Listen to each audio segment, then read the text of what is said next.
हाँ तो मित्रों, कैसे हो? उम्मीद करता हूँ कि आप लोग बहुत अच्छे होंगे और बहुत ही अच्छे से अपने पढ़ाई को पढ़ रहे होंगे। आज हम लोग इस वीडियो में कक्षा 10 विज्ञान के very very important objective question के ऊपर बात करेंगे। ठीक है, जो मोस्ट इंपॉर्टेंट है, एग्जाम में आने का 100% क्या रहता है, प्रोबेबिलिटी रहता है अर्थात संभावना रहता है। ठीक है, चलिए बिना किसी देर को वीडियो को स्टार्ट करते हैं। ठीक है, चैनल पर नए हैं तो चैनल को एक सब्सक्राइब जरूर कर देंगे। ठीक है, वीडियो अच्छा लगेगा तो वीडियो को एक लाइक जरूर कर देंगे। यदि आप चाहते हैं कि मेरा मार्क्स मैट्रिक में बहुत ही अच्छा है तो आप लोगों को चैनल को सब्सक्राइब कर देना है। ठीक है, बहुत ही मैट्रिक एग्जाम से जुड़े वेरी वेरी इंपॉर्टेंट क्वेश्चन का वीडियो हमारे चैनल पर आते ही रहते हैं। ठीक है, चलिए स्टार्ट करते हैं आज के लिए।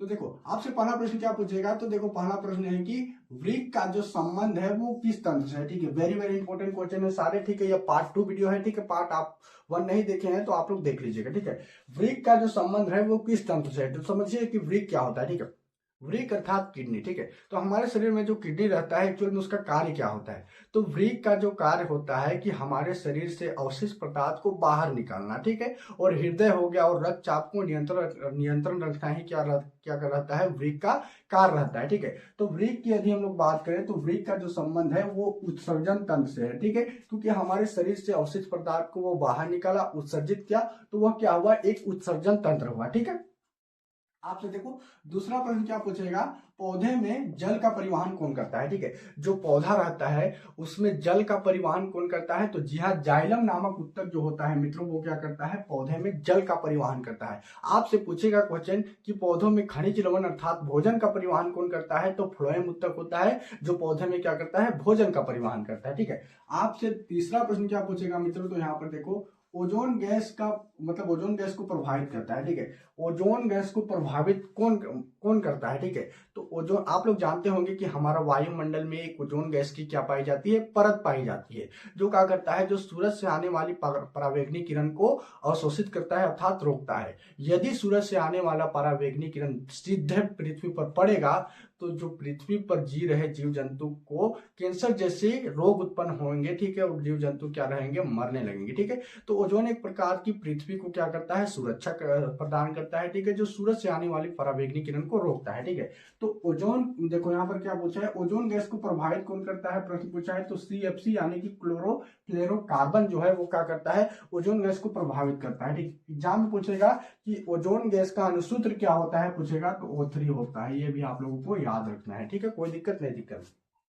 यदि आप लोगों को प्रश्न समझ में आ रहा होगा तो वीडियो को एक लाइक जरूर कर देंगे। ठीक है, देखो आपसे चौथा प्रश्न क्या पूछेगा मित्रों, तो यहाँ पर देखो, एक आहार श्रृंखला का उदाहरण दे। ठीक है, हमें क्या करना है, एक आहार श्रृंखला का उदाहरण देना है। ठीक है, तो आप लोग, पर्यावरण में जो प्रत्येक जीव है वो एक दूसरे पर भोजन के ऊपर क्या है, डिपेंड है अर्थात आश्रित है। ठीक है, क्योंकि हम क्या है, एक एक दूसरे जीव के ऊपर अपना भोजन के लिए क्या है, आश्रित है। ठीक है, हमसे क्या पूछा है, एक आहार जाल का उदाहरण दे। ठीक है, तो यहाँ पर ये क्या है, घास है। ठीक है, बकरी जो है वो चाहेगा कि हम, मेरे लिए भोजन घास बने। ठीक है, तो क्या करेगा, ये बकरी जो है ये घास को अपना मतलब भोजन का आश्रित बनाएगा। ठीक है, मतलब बकरी क्या करेगा, घास को खा देगा। मानव चाहेगा कि अपना भोजन के लिए यह बकरी को खा देगा। तो ये एक प्रकार का क्या हुआ, आहार जाल का निर्माण हो गया। ठीक है, आपसे पांचवा प्रश्न क्या पूछेगा, मोस्ट इंपोर्टेंट क्वेश्चन है। ठीक है, पीएच स्केल में संख्या होती है। ठीक है, समझिए यहाँ पर ये पीएच स्केल क्या होता है, तो पीएच स्केल की यदि हम लोग बात करें तो यह प्रकार का कह सकते हैं यंत्र होता है। ठीक है, जो कोई भी पदार्थ को अम्ल प्रवृत्ति के है या फिर क्षारक प्रवृत्ति के है, इसे बताने का क्या करता है, काम करता है। ठीक है,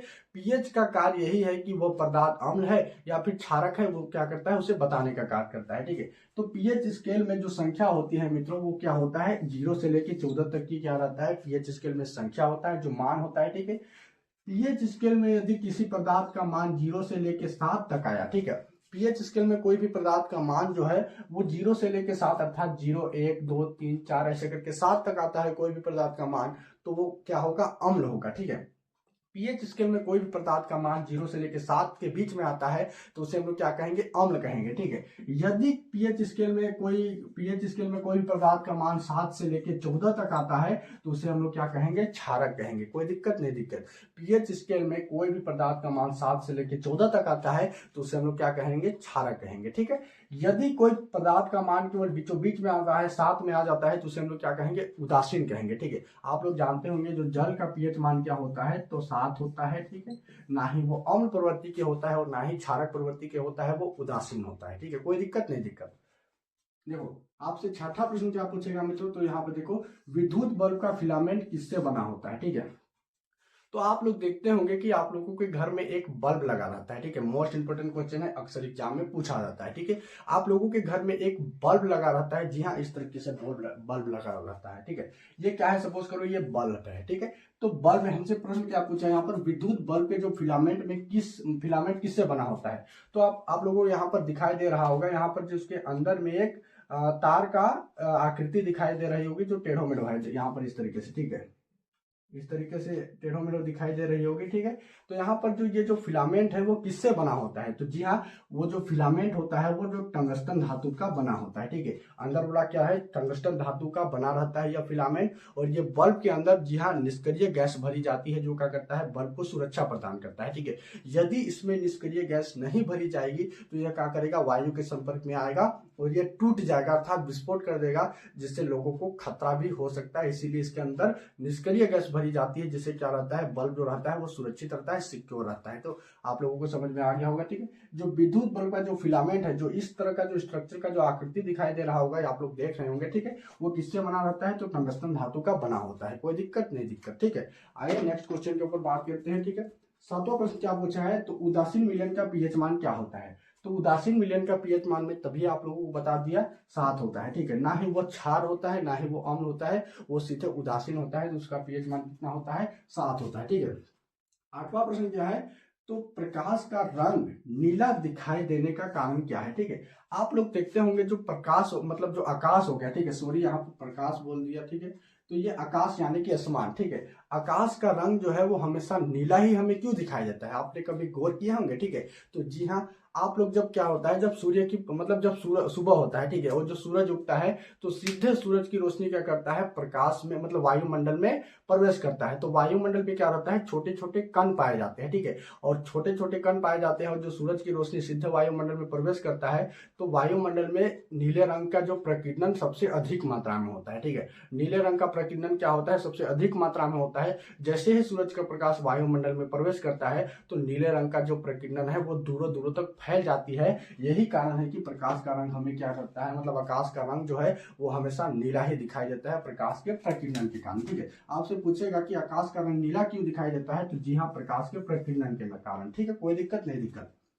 आपसे 9वां प्रश्न क्या पूछेगा मित्रों, तो यहाँ पर देखो, शुद्ध सोना जो होता है वो कितने कैरेट का होता है। आप लोग जाते होंगे कहीं ज्वेलर शॉप में, मार्केट में सोना खरीदने के लिए, अर्थात आभूषण खरीदने के लिए।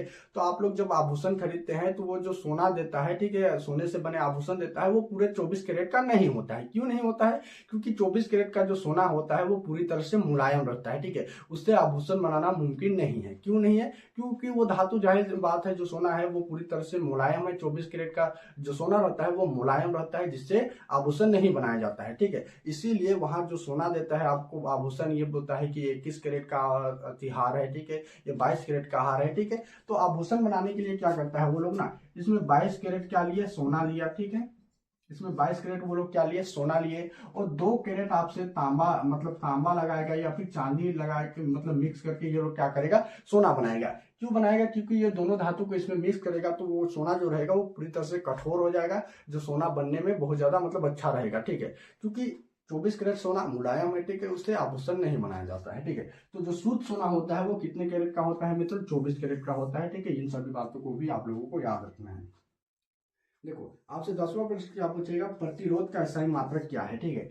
प्रतिरोध क्या होता है, आप लोग देखते होंगे इलेक्ट्रिसिटी, ठीक है, जब तार में विद्युत धारा को प्रवाहित होने से रोकता है, उससे विरोध करता है, तो उसे हम लोग क्या कहते हैं, प्रतिरोध करते हैं, ठीक है। प्रतिरोध कहते हैं। प्रतिरोध का सही मात्रक पूछेगा तो ओम होता है, ठीक है। क्या होता है, प्रतिरोध का सही मात्रक ओम होता है। इससे इस तरीके से स्ट्रक्चर से भी डिनोट किया जाता है, ठीक है। आकृति में दे देगा तो आप लोगों को पहचानना है कि प्रतिरोध का सही मात्रक क्या होता है, ओम होता है, ठीक है। आपसे पूछेगा प्रतिरोधकता का सही मात्रक क्या होता है, तो ओम मीटर होता है। ये भी आप लोगों को याद रखना है, ठीक है। प्रतिरोधकता का सही मात्रक क्या होता है, ओम मीटर होता है, ठीक है। आपसे 11वां प्रश्न क्या पूछेगा, अवतल लेंस को कहते हैं, तो जी हाँ, अवतल लेंस को हम लोग क्या कहते हैं, तो अपसारी लेंस कहते हैं, ठीक है। और उत्तल लेंस को हम लोग क्या कहते हैं, तो अभिसारी लेंस कहते हैं। क्योंकि क्या करता है, अवतल लेंस को क्या, अवतल लेंस जो होता है वो प्रकाश की किरण को फैला देता है, ठीक है। इसीलिए हम लोग इसे क्या कहते हैं, अपसारी लेंस कहते हैं। उत्तल लेंस जो होता है वो प्रकाश की किरण को एक जगह, प्रकाश को किरण को एक जगह एकत्रित कर देता है, इसीलिए हम लोग उत्तल लेंस को अभिसारी लेंस कहते हैं। ये बात भी आप लोगों को याद रखना है, ठीक है। 12वां प्रश्न क्या पूछेगा, रुधिर में रक्त का स्राव को कौन रोकता है। ठीक है, रुधिर में जो रक्त का स्राव को कौन रोकता है। ठीक है, आप लोग कहीं कोई काम करते समय हाथ हो गया कहीं पर कट जाते हैं तो उससे रक्त बहना स्टार्ट हो जाता है, फिर कुछ ही समय बाद वो रक्त क्या होता है, बंद हो जाता है, उसमें रक्त की थक्का बन जाती है। तो वही रक्त को कौन थक्का जमाता है, अर्थात ब्लड को बहने से कौन रोकता है, तो जी हाँ, प्लेटलेट्स। प्लेटलेट्स के कारण क्या रहता है, जो रक्त जो होता है वो जम जाता है और खून बनना मतलब खून बहना बंद हो जाता है। ठीक है, तो मतलब रक्त स्राव को कौन रखता है, प्लेटलेट्स रोकता है, वो रक्त का थक्का जमा देता है। ठीक है, आपसे 13वां प्रश्न क्या पूछेगा, पेड़ में पत्तियां किस कारण, अब पेड़ में पत्तियां किस कारण हरा दिखाई देता है। ठीक है, नहीं दिख रहा होगा ये प्रश्न, ठीक है, क्योंकि नीचे हो गया तो आप लोग समझा देता हूं। पेड़ में जो पत्तियां होता है वो हरा किस कारण दिखाई देता है, तो जी हाँ, क्लोरोफ्लोरे के कारण क्या दिखाई है, मतलब क्लोरोफिल के कारण जो पत्ती होता है वो हरा दिखाई देता है। ठीक है, आज था ये मतलब वीडियो, साइंस का वीडियो पार्ट 2 वीडियो था। ठीक है, पार्ट 1 नहीं देखे होंगे तो देख लेंगे। ठीक है, जिसमें very very important objective question को मैंने बहुत ही अच्छी तरीके से समझा दिया है। ठीक है, वीडियो आप लोगों को थोड़ी सी भी अच्छी लगी होगी तो वीडियो को एक लाइक जरूर कर देंगे। ठीक है, चैनल पर नए हैं तो चैनल को सब्सक्राइब भी जरूर कर दीजिएगा। ठीक है, आज के लिए इतना ही, धन्यवाद, फिर मिलेंगे अगले वीडियो में।